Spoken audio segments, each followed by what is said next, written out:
اور ساری چیزیں کر رہے ہیں، پھر بھی ہمیں فیض نصیب نہیں ہو رہا، حاصلات نہیں ہو رہی، تو اس کے پیچھے وجہ یہ ہوتی ہے کہ آپ کے اندر شک پیدا ہو گیا ہے مرشد کے بارے میں۔ ایسے اگر میاں بیوی میں شک پیدا ہو جائے تو طلاق تک بات پہنچ جاتی ہے، اور کبھی تو اگر خاوند کا شک اتنا بڑھ جائے تو اکثر لوگ یا کچھ لوگ اپنی بیویوں کو قتل تک کر دیتے ہیں۔ تو جہاں پہ شک پیدا ہو جائے گا وہ شک ہر چیز کو تباہ و برباد کر دے گا۔ دین کے معاملے میں شک پیدا ہو جائے تو وہ ایمان کو برباد کر دیتا ہے، ایمان ختم ہو جاتا۔ تو شک ایک ایسی بہت بڑی بیماری ہے جو اس چیز کی بہت اہم وجہ ہے، جس کی وجہ سے رشتے، ناطے اور تعلق ختم ہو جاتے ہیں۔ یہ سوال پیدا ہو سکتا ہے کہ پھر اس بڑی بیماری کا علاج کیا ہے؟ تو آپ جو بھی مسئلہ دوسرے کے اندر آپ کو نظر آ رہا ہے، عیب نظر آ رہا ہے، نقص نظر آ رہا ہے، کوئی برائی نظر آ رہی ہے، تو اپنے آپ کو اس کی جگہ رکھ کے سوچیں۔ مثال کے طور پہ آپ کے سامنے کوئی چور ہے اور آپ اس کو سمجھنا چاہتے ہیں، تو اس کو اپنے اوپر اپلائی کر کے دیکھیں کہ یہ غلطی آپ سے ہوئی ہے، یہ چوری آپ سے ہوئی ہے۔ سوچیں وہ کیا سچویشنز، کنڈیشنز اور حالات ہوں گے، واقعات ہوں گے کہ جس کے اندر میں چوری کرنے پہ مجبور ہو جاؤں گا۔ تو آپ کو اندر سے ایک آواز آئے گی کہ یہ واقعات ہو سکتے ہیں، حالات ہو سکتے ہیں جس کی وجہ سے میں چوری کرنے پہ مجبور ہو جاؤں گا۔ ہو سکتا ہے اس کے ساتھ یہ ہوا ہو۔ یہ میں کسی عادی چور، عادی مجرم کی بات نہیں کر رہا جو دن رات چوریاں کرتا ہے اور بار بار جیل جاتا ہے اور پھر مزید بڑا چور بن کے آتا ہے اور پھر بھی چوریاں جاری رکھتا ہے۔ یہ اس کی بات نہیں ہو رہی کہ انسان ہے، ہم انسانوں سے غلطی ہو جاتی ہے، اور اس سے غلطی ہو گئی، ایک خطا ہو گئی تو اس سے ایک چوری ہو گئی ہے۔ تو اپنے اوپر رکھ کے سوچیں کہ کیا حالات و واقعات ہوں گے جس کی وجہ سے اس نے چوری کی ہے، اور یہ کیسے آپ کو پتہ لگے گا؟ جب آپ اس کو اپنے اوپر اپلائی کر کے دیکھیں گے، آپ اپنے اوپر رکھ کے سوچیں گے کہ میں کن واقعات کے اندر چوری کر سکتا ہوں۔ تو ایسے ہی اگر آپ کو کسی کے بارے میں شک پیدا ہو رہا ہے تو آپ اپنے اوپر رکھ کے سوچیں کہ اگر کوئی میرے بارے میں یہ سوچتا اور میرے بارے میں شک کرتا تو میری کیا کیفیات ہوتی،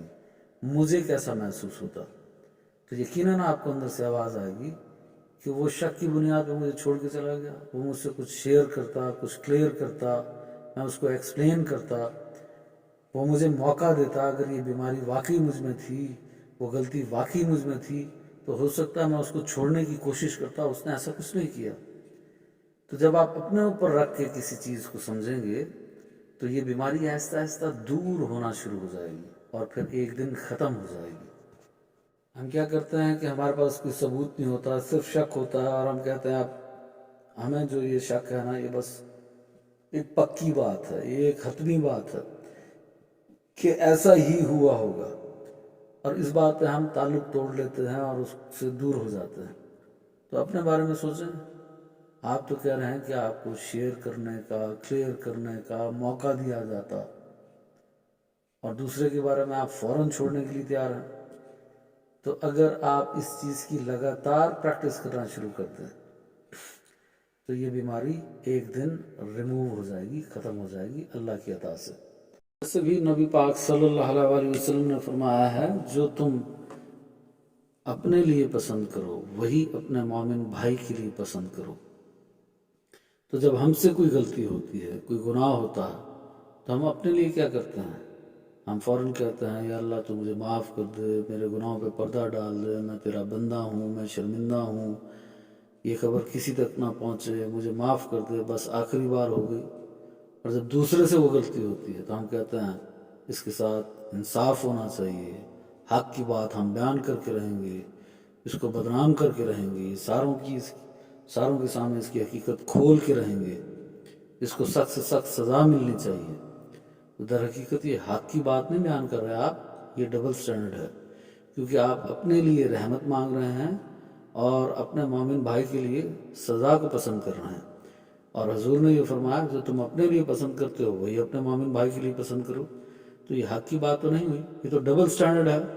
کہ آپ اپنے لیے رحمت کو پسند کریں اور دوسروں کے لیے سزا کو پسند کریں۔ حق کی بات تو یہ ہے کہ نبی پاک صلی اللہ علیہ وسلم نے فرمایا کہ اگر میری بیٹی چوری کرتی تو میں اس کے بھی ہاتھ کاٹ دیتا۔ حق کی بات یہ ہے کہ اگر آپ سے غلطی ہوئی ہے تو آپ اپنے آپ کو سزا کے لیے پیش کرنا چاہتے ہیں، اگر کرنا چاہتے ہیں تو پھر ٹھیک ہے، دوسرے کو بھی سزا کے لیے پیش کر دیں، یہ حق کی بات ہے۔ پر آپ تو خود رحمت مانگنا چاہتے ہیں، اپنے گناہ پہ پردہ ڈالنا چاہتے ہیں، اور دوسرے سے وہ غلطی ہو جائے تو چاہتے ہیں کہ اس کے ساتھ فوری طور پہ انصاف ہو جائے، اس کو سزا مل جائے، وہ ذلیل ہو جائے، رسوا ہو جائے، برباد ہو جائے۔ تو یہ حق نہیں ہے، یہ ڈبل سٹینڈرڈ ہے، اور یہ ساری کی ساری بیماریاں ہمارے باطن کے اندر موجود ہیں، اور اس کا طریقہ کار وہی ہے کہ آپ دوسرے کو سے جو غلطی ہوئی ہے اس کو اپنے اوپر رکھ کے سوچیں، تو انشاءاللہ آپ کو بات سمجھ میں آ جائے گی، اور ان ساری بیماریوں سے بچنے کا حل بھی سامنے آ جائے گا۔ ایک سوال یہ ہے کہ یہ آج کا آخری سوال ہے، ویسے سوال تو اور بھی بہت ہیں، پر میں بس آج اسی سوال کا جواب دوں گا۔ یہ آخری سوال ہے کہ انلائٹنڈ کون ہوتا ہے؟ تو اس پہ تو بہت شور ہے پوری دنیا میں، اور ہر کسی کی اپنی ایک رائے ہے، ہر کسی کی اپنی ایک ڈیفینیشن ہے۔ خاص طور پہ یہ کہا جاتا ہے کہ جو بھی یہ قرآن سنت اور حدیث کی باتیں کرتے ہیں مولانا حضرات، یہ ایکسٹریمسٹ ہیں، اور جو بھی بے حیائی کی، بے شرمی کی، اور آدھے کپڑے پہنتا ہے اور ناچنا گانا یہ اس کا کام ہے، وہ انلائٹنڈ لوگ ہیں۔ تو ہر کسی کی اپنی ایک رائے ہے۔ تو بہرحال انلائٹنڈ وہ ہوتا ہے، اور وہ اپنی زبان سے خود کہتے ہیں کہ ہم انلائٹنڈ ہیں۔ تو انلائٹنڈ وہ ہوتا ہے جو اپنی زبان سے نہ کہے کہ وہ انلائٹنڈ ہے، بلکہ جب آپ اس کے ساتھ بیٹھیں تو آپ کو اپنے اندر تبدیلی محسوس ہو، اور وہ تبدیلی پازیٹیو ہونی چاہیے، کیونکہ ہر تبدیلی اچھی چیز نہیں ہے۔ مثال کے طور پہ آج آپ مسلمان ہیں اور کل آپ تبدیلی اپنے اندر لے آئیں اور عیسائی ہو جائیں، تو یہ کوئی اچھی بات نہیں ہے۔ مثال کے طور پہ آپ اللہ کے کلام کو بدل دیں